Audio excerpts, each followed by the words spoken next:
Can you fake years of rust in just a few minutes? Well, let's find out.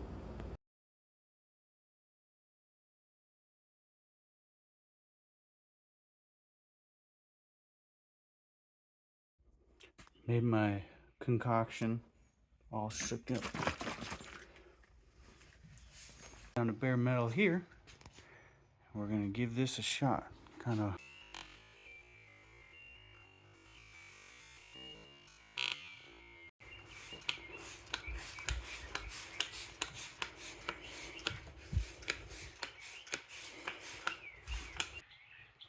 After just a couple minutes,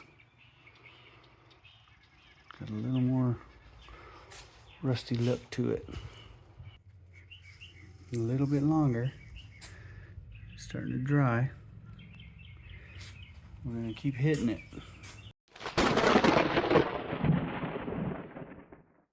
I actually like the patina. Would you leave it or would you paint it? Let me know in the comments. And if you're into DIY project, truck builds, or bringing old things back to life, hit subscribe. There's a lot more coming.